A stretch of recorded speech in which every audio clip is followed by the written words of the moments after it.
We're going to take your calls. Not surprisingly, we have loaded lines. I'm going to get to those in a minute. But first, let me bring in my crew and go around the horn. Anything, any questions or comments or thoughts that you guys have after my open? I'll start with you, Danny G. If I walked off the set like Kenny the Jet Smith did, do you think iHeartRadio would count it as one of my furlough days? That is one of the most ridiculous things I've ever seen. I mean, to me, that's evidence of people losing their mind on social media. I didn't even mention that.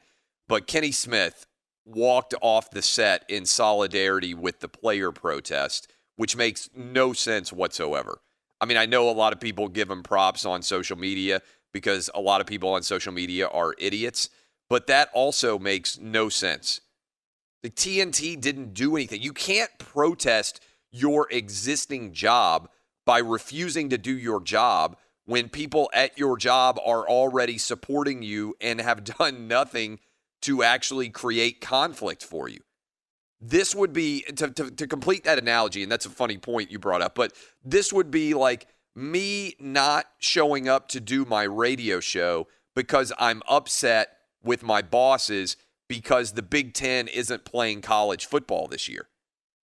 Like, pretend that I was a huge Michigan fan, and like my wife is a Michigan grad, and I decide I'm going to refuse to do my radio show because the Big Ten has upset me and they are not playing college football this year. And so I'm walking out of my show and I'm mad and I'm angry and I want everybody to know it. And then eventually my bosses would come to me and they'd be like, hey, I mean, I'm sad. I understand that you're upset that the Big Ten isn't playing this year and that you're not going to get to watch Michigan, but we don't control whether the Big Ten plays or not. So there's no real way for your protest over the Big Ten not playing to ever be completed because we have no power as your bosses to change that.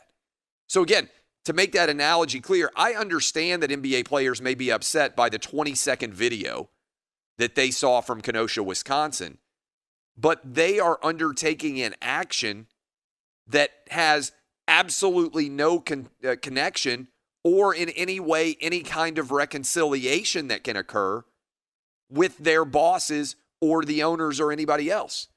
There's no connection. It would be different if the NBA players were, let's say, employed by the Wisconsin Department of Justice, and they were like, we're so angry over this investigation that we're walking out.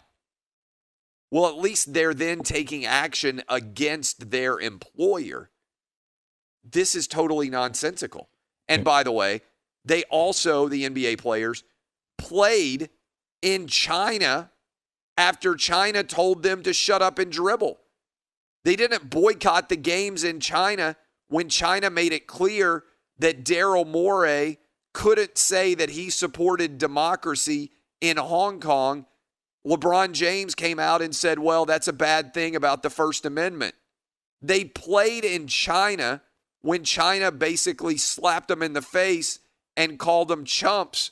They didn't even boycott that exhibition game in October in China. And now they're boycotting games in America. It makes no sense. But sorry to cut you off, but no, it's okay. The Kenny Smith walkout is just further evidence of the stupidity. I mean, we've wanted to walk off the set working with you several times. But no doubt. Yesterday when friends and family members were texting about too many shots fired and the raw emotions over the vigilante who shot and killed multiple protesters there in Wisconsin, I wanted some perspective because watching the George Floyd video, I was beyond furious like everyone else, and the footage left no question in my mind regarding what happened. But when I watched the Jacob Blake video, I had questions surrounding what led to all those shots fired. So to try to find perspective yesterday, I texted that good friend of mine who works for the LAPD that I've mentioned on the show before. He's a sergeant too. Yep. And I asked him, I said, hey, they were just arguing on AM Sports Talk here in LA today about the amount of bullets that were shot into his back. In your training, was that a big point of discussion? And his response was, we shoot to stop, period. At least at the LAPD, they taught to shoot center mass facing the threat. We are taught 2 shots to the body and then access. However, if the armed threat is running towards you, we shoot to stop. An officer on LAPD has to account for every round he or she fires. Every round fired is critiqued by the use of force board to be in or out of policy. That being said, if an officer shoots 6 rounds, they could find 2 in policy and 4 out of policy. Right. LAPD has one of the most critiqued shooting policies in the country. The officer that fired 7 rounds better have a great reason for doing so. If he's armed with a knife, which is what has been reported and what has been admitted according to the Wisconsin Department of Justice, then there may be some charges brought for use of excessive force, right? But that is going to be a really hard conviction to get. And it's also potentially going to create its own round of upset people, because if they charge this officer, it might tamp down on the anger in the short term, but then it might circulate right back up if a jury, because this guy will probably have a good attorney, if a jury then finds him not guilty of whatever charges are brought, if charges are brought, then the whole cycle will repeat itself again. And I wish LeBron and the players could take a deep breath and ask some of those same sort of questions. You were talking in your opening about emotions. And I said back in October of 2019, during our conversations about Daryl Morey and his Twitter mess regarding Hong Kong, I love LeBron as a player, but I do not like him speaking on behalf of a whole league.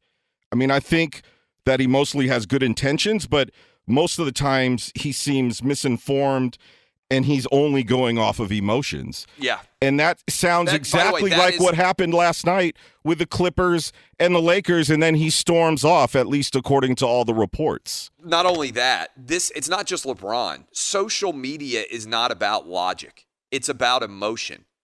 People get mad and they storm out of effectively their house angry, and they don't really think about logically, what are you trying to achieve here?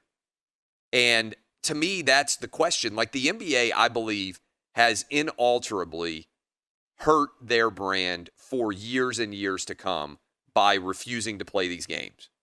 I understand some people are going to disagree and be like, oh, this is the bravest thing that's ever happened. But when you look at this from a logical perspective, which is ultimately what most people end up doing when their emotions cool down, what the NBA did was create an untenable situation for the players. They painted themselves into a corner. I don't understand how they suddenly come back and play now. It's like back in Seinfeld when George Costanza quit, and then he was like, boy, I really shouldn't have quit. And so he just showed up for work the next day and tried to pretend he hadn't quit. Like, yeah. I mean, that's a silly analogy, but how do the NBA players now just come back and play games after they stormed out and they're like, we're demanding action, and then nothing happens, and then they play on Friday or Saturday instead of Wednesday? It just doesn't make any sense. I agree with you there, and look, I don't care if the players boycott. It doesn't bother me. I just move on with the rest of my life. But I agree with you though. If they're gonna boycott, I think they have to boycott the rest of the season. And therefore, they painted themselves into a corner. Yeah, and then that will definitely affect the collective bargaining agreement, which affects the next season, and that really puts a dent in their wallet. And then that makes more of a sacrifice for them. But are they willing to make that sacrifice? So if they're willing to make that sacrifice, then so be it. Here's the other thing. I mean, I think that's right. It would certainly be an economic sacrifice.